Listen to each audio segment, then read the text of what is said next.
Baiklah, pada pagi hari yang berbahagia ini kita kembali berjumpa dalam video pembelajaran pendidikan agama Buddha untuk kelas 3 SD. Bagaimana kabar anak-anak teacher sekalian? Teacher berharap semuanya dalam keadaan yang baik, sehat, selalu ceria dan bersemangat belajar. Hari ini kita akan masuk di materi baru dalam pelajaran kita pendidikan agama Buddha kelas 3 SD, yaitu kita akan masuk materi pelajaran 3 atau bab 3 ya. Judulnya adalah pengorbanan. Materi pengorbanan ini tentu saja erat kaitannya dengan materi kita di bab 2 sebelumnya, juga tentang pengorbanan. Nah, di bab 3 ini masih tentang pengorbanan, ada cerita tentang pengorbanan Buddha, pengorbanan Biku Ananda, dan juga pengorbanan orang tua kita. Materi di bab 3 ini akan dibagi dalam beberapa bagian, beberapa part, dan hari ini kita bahas dulu bagian yang pertama. Oke, baiklah, ini adalah materi kita di pelajaran 3, bagian yang pertama tentang pengorbanan. Nah, kali ini kita akan lihat pengorbanan Buddha. Nah, memang di bab 2 juga kita sudah menceritakan tentang pengorbanan Bodhisattva. Nah, kali ini kita bercerita tentang pengorbanan Buddha. Pangeran Gotama hidup mewah di istana. Suatu saat ia melihat orang tua, orang sakit, orang mati, ya, orang meninggal maksudnya. Ia sadar bahwa hidup penuh derita. Nah, Pangeran Gotama mungkin kalian sudah tahu, dia adalah seorang putra raja, putra mahkota, sehingga hidupnya mewah di istana. Namun pada suatu ketika beliau berjalan-jalan di luar istana dan beliau melihat seorang yang tua, orang yang sakit, dan beliau juga melihat orang meninggal. Dan dari sanalah beliau sadar bahwa hidup ini penuh dengan penderitaan. Ia lalu bertemu seorang petapa. Jadi setelah bertemu tadi orang tua, orang sakit, dan orang mati tadi, terakhir dia bertemu dengan seorang petapa. Petapa itu mengatakan bahwa ia menjadi petapa untuk mencari cara membebaskan diri dari penderitaan. Nah, jadi ketika itu Pangeran Gotama bertanya, "Siapakah Anda?" "Wah, saya adalah seorang petapa." "Nah, kenapa kamu mau menjadi seorang petapa?" Lalu petapa itu mengatakan bahwa ia menjadi petapa untuk mencari cara membebaskan diri dari penderitaan. Nah, tentu saja penderitaan itu apa? Orang tua, ya. Kalau kita sudah tua, sudah tenaganya sudah berkurang, ya, apalagi kalau sudah tua biasanya suka sakit-sakitan. Nah, tentu saja itu menderita, ya. Nah, demi keluarga, rakyat, dan semua makhluk, Pangeran Gotama pergi menjadi petapa. Ia rela meninggalkan istana yang mewah, keluarga yang ia sayangi, dan tahta sebagai bakal raja. Setelah menjadi petapa, ia hidup sangat sederhana. Ia tidur di jalan, di gua, di hutan. Tak ada lagi istana mewah. Ia hanya memakai jubah sederhana. Tak ada lagi pakaian mewah. Ia bepergian dengan berjalan tanpa alas kaki. Tak ada lagi kereta kuda. Ia makan makanan yang diberikan orang. Tak ada lagi makanan enak dan mewah. Namun ia terus berjuang.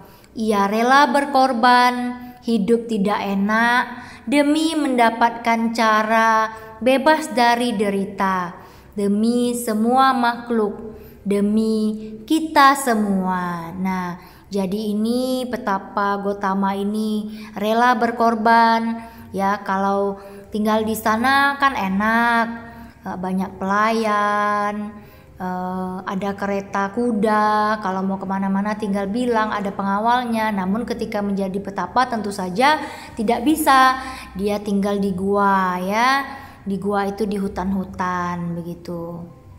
Nah, petapa Gotama berjuang bertahun-tahun. Ia pernah bertemu dan berguru kepada 2 guru hebat, tapi ia belum menemukan jalan menuju akhir derita. Petapa Gotama akhirnya melatih diri dengan keras. Ia bermeditasi di hutan selama 6 tahun. Selama itu ia hanya makan dan minum sedikit sekali sampai tubuhnya sangat kurus seperti tengkorak. Mengapa petapa Gotama berjuang begitu keras? Ya, petapa Gotama berjuang begitu keras untuk menemukan jalan bebas dari penderitaan. Untuk siapa? Untuk kita semua, untuk semua makhluk, supaya kita bebas dari derita, supaya kita bahagia. Setelah petapa Gotama menjadi Buddha Gotama berkeliling, berjalan kaki, mengajar dan menolong banyak makhluk selama 45 tahun ya. Jadi setelah menjadi petapa setelah menjadi Buddha, dulu kan namanya petapa Gotama, menjadi Buddha disebut Buddha Gotama ya. Buddha Gotama ini berkeliling dan mengajarkan ajarannya selama 45 tahun. Untuk siapa? Untuk kita semua, untuk semua makhluk, supaya bebas dari derita, supaya kita bahagia. Kita harus salut atas pengorbanan Buddha. Maka kita harus meneladani Buddha. Meneladani ini maksudnya mencontoh ya.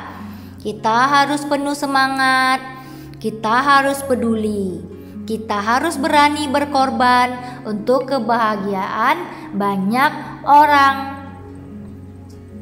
Apakah artinya berkorban? Nah, berkorban berarti melakukan sesuatu untuk kebahagiaan orang lain. Kadang kita harus melepas milik kita demi orang lain, atau kita harus melakukan sesuatu yang kurang menyenangkan demi orang lain. Nah, itulah yang disebut dengan berkorban, melakukan sesuatu untuk kebahagiaan orang lain. Nah, ini contohnya. Misalnya ibu kita mau minta tolong, kita sedang main, kita berkorban untuk ibu, kita berhenti bermain lalu membantu ibu. Itu adalah salah satu contoh sikap berkorban. Baiklah anak-anak, itu adalah materi kita di pelajaran 3, bagian yang pertama tentang pengorbanan Buddha. Ya, sebelum menjadi Buddha, beliau adalah seorang pangeran, ya, anak seorang raja yang tentu saja memiliki semua kemewahan, semua kesenangan, ya, tinggal di istana, bahkan beliau adalah seorang bakal raja, ya, seorang calon raja karena ayahnya adalah seorang raja.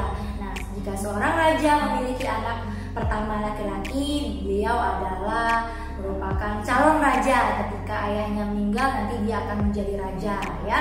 Namun Pangeran Gotama meninggalkan istananya, meninggalkan tahtanya.